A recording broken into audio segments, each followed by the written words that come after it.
Hello guys, ടെക്നോളജിൻ്റെ പുതിയൊരു വീഡിയോയിലേക്ക് സ്വാഗതം. ഇന്ന് ജഡായിപ്പാറയിലേക്കുള്ള അടിപൊളി ഒരു യാത്രയാണ്. ഇപ്പോൾ നമ്മൾ നിൽക്കുന്നത് കേബിൾ കാറിലേക്ക് കയറാൻ വേണ്ടി വെയിറ്റ് ചെയ്യുകയാണ്. ജഡായിപ്പാറ ചടയമംഗലത്ത് നിന്ന് ഏകദേശം 2 കിലോമീറ്റർ യാത്ര ചെയ്ത് കഴിഞ്ഞാൽ ജഡായിപ്പാറയിലേക്ക് എത്താം. എൻട്രൻസിൽ നിന്ന് 200 രൂപയുടെ ടിക്കറ്റ് എടുത്ത് അകത്ത് കയറി കഴിഞ്ഞാൽ നമുക്ക് ഒരു ഫ്ലോർ മുകളിൽ കയറി കഴിഞ്ഞാൽ കേബിൾ കാർ പോകുന്ന സ്ഥലത്തേക്ക് എത്തിപ്പെടാൻ പറ്റും. അവിടെ നിന്ന് 250 രൂപയുടെ ടിക്കറ്റാണ് കേബിൾ കാറിൽ യാത്ര ചെയ്യാൻ വേണ്ടി. നേരത്തെ കോവിഡിന് മുമ്പായിട്ട് ഇവിടെ പടിക്കെട്ടുകളിലൂടെ ഒക്കെ കയറി പോകാൻ പറ്റുമായിരുന്നു. ഇപ്പോൾ 800 പടിക്കെട്ട് സ്റ്റെപ്സ് ഉണ്ട്. ഇപ്പോൾ പക്ഷേങ്കിൽ കേബിൾ കാർ മാത്രമേ ഉള്ളൂ. 250 രൂപയാണ് കേബിൾ കാറിൽ യാത്ര ചെയ്യാൻ വേണ്ടി. ലോകത്തിലെ തന്നെ അടിപൊളി ഒരു പക്ഷിയുടെ പ്രതിമയാണ്.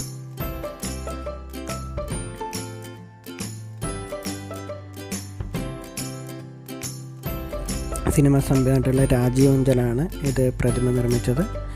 ഇപ്പോൾ നമുക്ക് കാണാൻ പറ്റും കേബിൾ കാറൊക്കെ ദൂരെ നിന്ന് വരുന്നുണ്ട്. നമുക്ക് പോകാനുള്ള കേബിൾ കാറ് വന്നുകൊണ്ടിരിക്കുകയാണ്. കേബിൾ കാറിൻ്റെ റോപ്പും കേബിള് ൻ്റെ മെക്കാനിസവും കാര്യങ്ങളൊക്കെയാണ് ഇപ്പോൾ കാണാൻ പറ്റുന്നത്.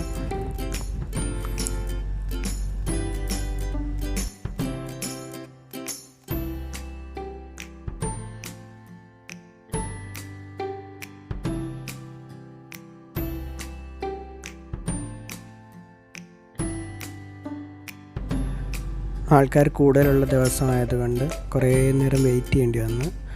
ഇപ്പോൾ ദൂരെ നിന്നൊരു കേബിൾ കാർ വരുന്നുണ്ട്. ഒരു ക്യാബിനിൽ 6 പേർക്ക് ഇരിക്കാൻ പറ്റും. ഒരു ചെറിയ ഫാമിലി ആണെന്നുണ്ടെങ്കിൽ എല്ലാവർക്കും കൂടെ ഒരു ക്യാബിനിൽ യാത്ര ചെയ്ത് പോകാൻ പറ്റും.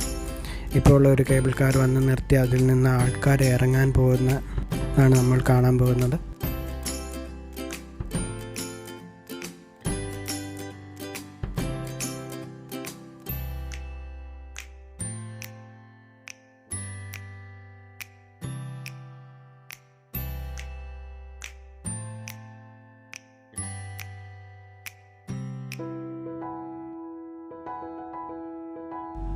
നമുക്ക് കയറാനുള്ള കേബിൾ കാർ വന്നു. അതിൽ കയറാൻ പോവുകയാണ്.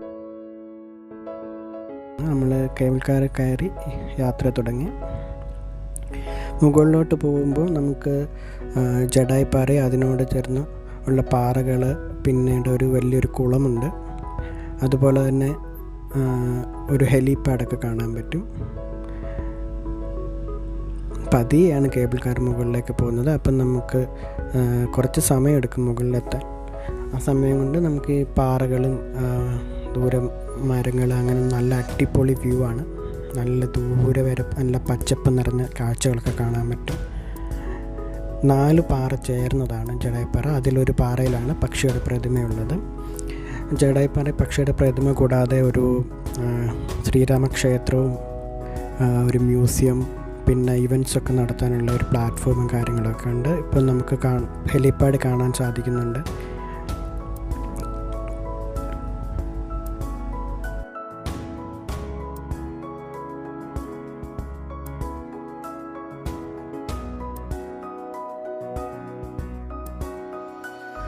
ഇപ്പോൾ നമുക്ക് ചെറുതായിട്ട് ജഡായിപ്പാറ കണ്ടു തുടങ്ങിയിട്ടുണ്ട്.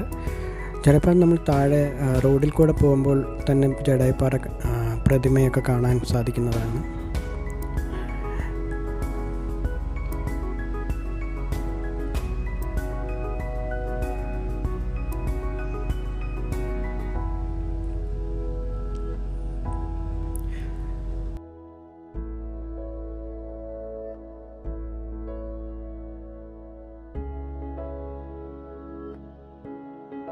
ജഡായിപ്പാറ ഇപ്പോൾ കാണാൻ സാധിക്കുന്നുണ്ട്. കയറി പോകുന്ന പടിക്കെട്ടുകൾ കാണാം. അതേപോലെ തന്നെ കുളം ഇപ്പോൾ കാണാം. വലിയ കുളമാണ്.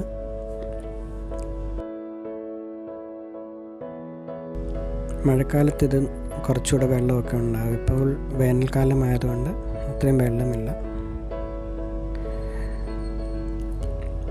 ചടയമംഗലത്തിൻ്റെ ഒരു നല്ലൊരു വ്യൂ ഇതിൻ്റെ മുകളിൽ നിന്ന് നമുക്ക് കാണാൻ സാധിക്കുന്നതാണ്. ജഡായിപ്പാറ ഏകദേശം നല്ലതായിട്ട് ഇപ്പോൾ കണ്ടു തുടങ്ങിയിട്ടുണ്ട്. നമ്മൾ ജഡായിപ്പാറയുടെ മുകളിലെത്തി. ഇതാണ് ജഡായുവിൻ്റെ പ്രതിമ. സൈഡിലായിട്ട് തന്നെ ആൾക്കാർ ഒരുപാട് ഫോട്ടോസും കാര്യങ്ങളൊക്കെ എടുക്കുന്നുണ്ട്.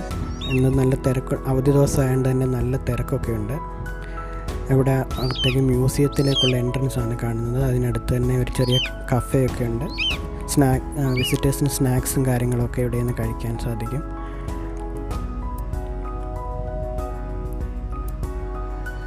ഏകദേശം 70 അടി ഉയരവും 1500 സ്ക്വയർ ഫീറ്റോളം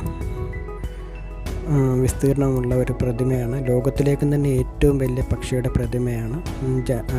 ചടയമംഗലത്തിൻ്റെ നല്ല ഒരു വ്യൂ നമുക്കിവിടെ നിന്ന് കാണാൻ സാധിക്കുന്നതാണ്. ഇതിൽ ഒരു മ്യൂസിയത്തിലേക്കുള്ള എൻട്രൻസ് ആണ് കാണുന്നത്. അത് ഓപ്പൺ ആയിട്ടില്ല. അതുപോലെ തന്നെ ശ്രീരാമക്ഷേത്രമാണ് കാണുന്നത്. പണ്ട് മുതലുള്ള ക്ഷേത്രമാണെങ്കിലും അടുത്തിടയ്ക്കാണ് അത് പുനർനിർമ്മിച്ചത്. അവിടെ വാനരയൂട്ട് പോലെയുള്ള ചടങ്ങുകളും കാര്യങ്ങളും ഒക്കെ ഉണ്ട്. ചടയമംഗലത്തിൻ്റെ പേര് ജടായുവിൻ്റെ പുരാണത്തിൽ നിന്നും കിട്ടിയതാണ്. ഇത് ഇവിടുത്തെ ഇവൻറ്റ്സും കാര്യങ്ങളൊക്കെ നടക്കുന്ന പ്ലാറ്റ്ഫോമാണ്. ഇവിടെ വൈകുന്നേരങ്ങളിൽ ഇവിടെ മാജിക് ഷോ, അതുപോലെ തന്നെ മ്യൂസിക്കൽ ഷോസൊക്കെ ഉണ്ടാകാറുണ്ട്.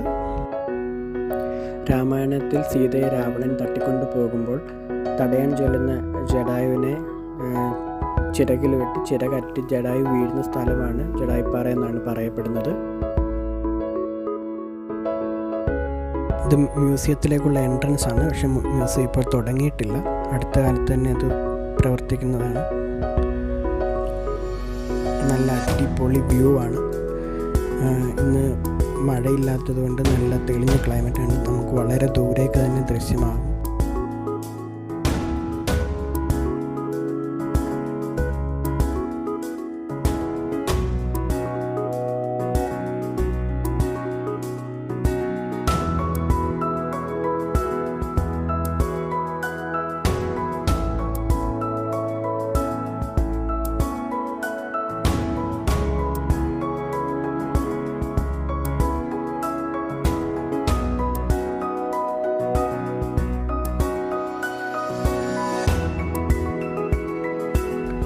വൈകുന്നേരം ആയതുകൊണ്ട് തന്നെ ഇപ്പോൾ ഷോസും കാര്യങ്ങളൊക്കെ തുടങ്ങാറായിട്ടുണ്ട്.